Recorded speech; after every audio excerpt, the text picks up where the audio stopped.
Hello, PLP Geometry. Welcome to the third lesson of Unit 4. So remember Unit 4, we are talking about similarity and right triangles. Similarity and right triangles. And we are still on the similarity kick. So this third video lesson is on similar triangles. So video 3, or lesson 3, is on similar triangles. Okay, so I don't want to scare you with this word, right? But there are 3 ways to prove triangles similar. Now I say the word prove, but do not worry. We are not going to do any proofs. So 3 ways to prove triangles similar. Triangles similar. And maybe I should use the word show, right? Because we're just going to have to show. So 3 ways to prove triangles similar. Okay? So just like in Unit 2, where we had like those angle, side angle, and we have the same thing here, right? So the first way to prove triangles similar, and the most often used way, is angle, angle. Abbreviated AA, and then we use the squiggle for similarity. So angle, angle, similarity. So say that I give you 2 triangles. So let's do this triangle here. Let's call it triangle A, B, C. That's a B right there. Sorry. A, B, C. Let me make that B better. A, B, C. And let's draw a smaller looking version of that triangle over here. Right? Same shape, just different size. And let's call it X, Y, Z. Okay, so there's our setup, right? We have these 2 triangles. Now, say that you know that angle A is congruent to angle X. And say that you know that angle B is congruent to angle Y.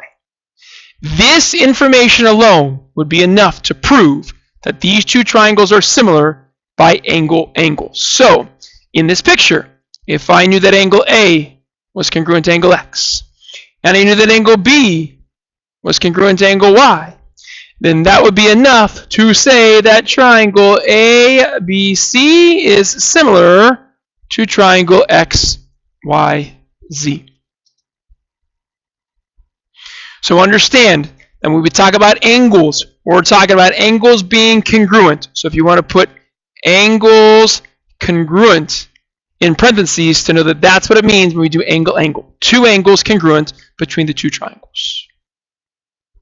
Now I'll give you a hint that in problems, sometimes you have to find that 3rd angle.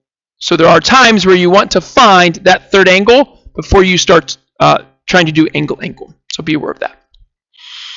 Okay, so that is the first way. Second way to prove triangles similar is side, side, side.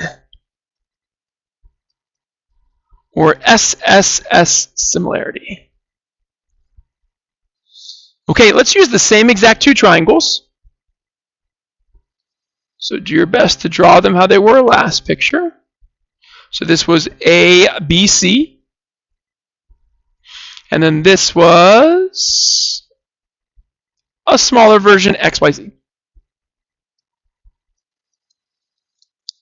And now this time, let's say I give you the side lengths of all the sides. So 12 for AB, 9 for AC, and 6 for BC. Let's do 8 for XY, 6 for XZ, and 4 for ZY.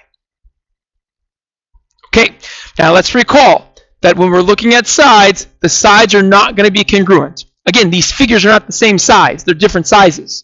So when you think of sides and similarity, you need to see that the sides are proportional. Proportional.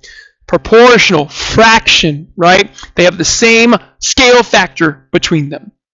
So what we're going to do is we're going to compare the sides of the smaller triangle to the sides of the bigger triangle. So first, I'm going to compare XY to AB. They are corresponding sides. XY is 8, AB is 12. If you use a calculator and divide them, you will get 0.6 repeated, which, if you press the fraction button, is 2/3. So what this means is, to go from triangle ABC to triangle XYZ, you would have to take 2/3 of 12, and you would get 8. All right, let's do the same thing for the next side. So let's do YZ. YZ corresponds to BC. Okay, so YZ is 4, BC is 6. Again, if you divide those in a calculator, you get 0.6 repeated, which again is 2/3. And then let's do the last pair of sides. Let me move this up here. Okay, and that would be XZ and AC. All right, well, XZ is 6, AC is 9. All right, if you do 6 divided by 9 in the calculator, you would get 0.6 repeated, which is 2/3. What this means is that your three sides are proportional because they all came out to be the same fraction.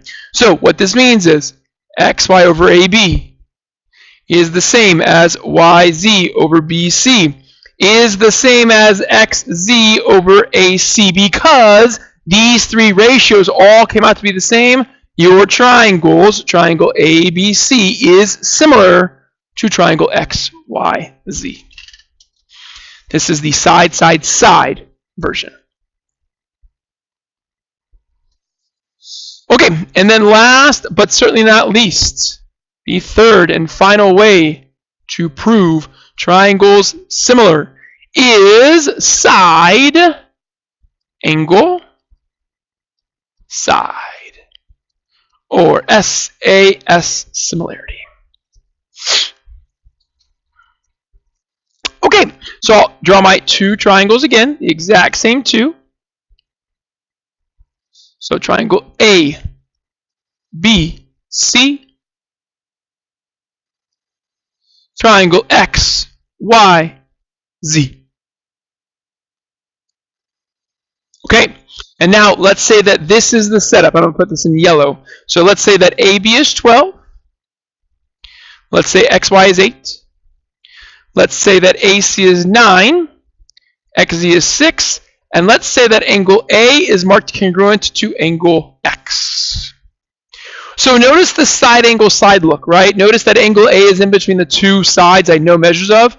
Same thing with X, in between the 8 and 6. So this is why side angle side can apply. So the first thing we do is we check this first pair of sides. So XY over AB. It doesn't matter the order. You could put AB on top, but I typically put the second triangle over the first one, similar to how we do dilations, right? Second figure divided by the first figure. That'd be 8 over 12, which again was 0.6 repeated. I'm not going to worry about the 2/3 this time.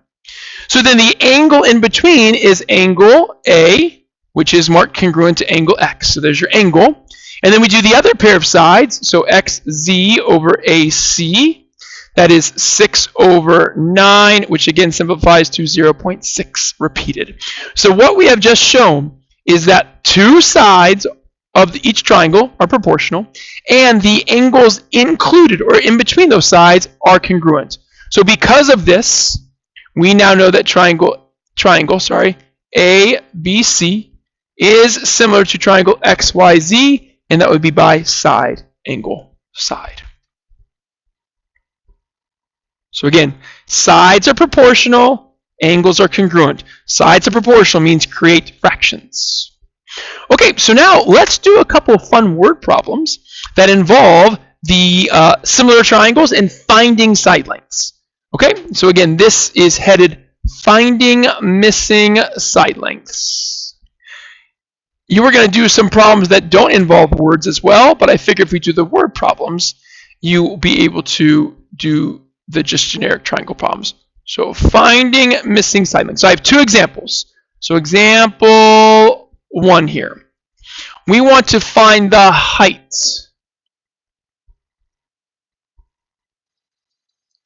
of the tree. You're like, where the heck's this tree? Well, we're going to draw it, right? So here's the setup of the problem, right? So here's the ground. We have this tree, We're going to draw a Christmas tree, pine tree, because it's, that is the season, right, for pine. We're also going to draw a person right here.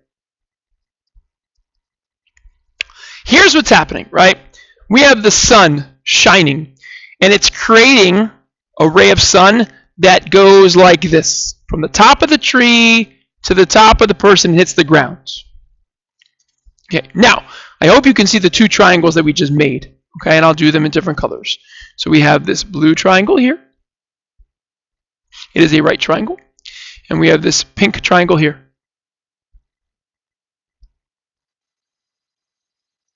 Which is also a right triangle. Now, notice both triangles have this angle in them.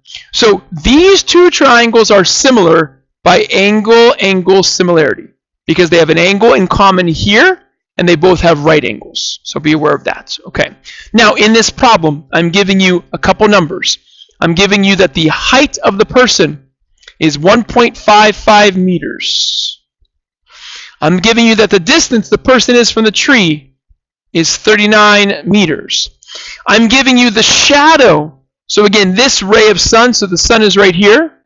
That's my sun. I'm giving you that the shadow of the tree along the ground here, so this length, is 44.35 meters. And based off of this, I want to know what is the height of the tree. So what we're going to do here is we're going to create a proportion. Now a proportion is two fractions set equal. So here's my first fraction equal to the second fraction. Now what we have to do is, just like we did proving triangles similar, we have to use corresponding sides. So in this picture, we want to find the height of the tree. So let's let the first fraction be heights, okay? And let's let the top number be the height of the tree. And let's let the bottom number be the height of the person. And now, correspondingly, we're going to use the shadows as the other fraction. So because we put the tree on top, let's let the shadow of the tree go on top, and let's let the shadow of the person go on bottom. Okay, so what do we know, right? Well, we know that the height of the tree is what we're looking for, so that's my h. We know the height of the person is 1.55.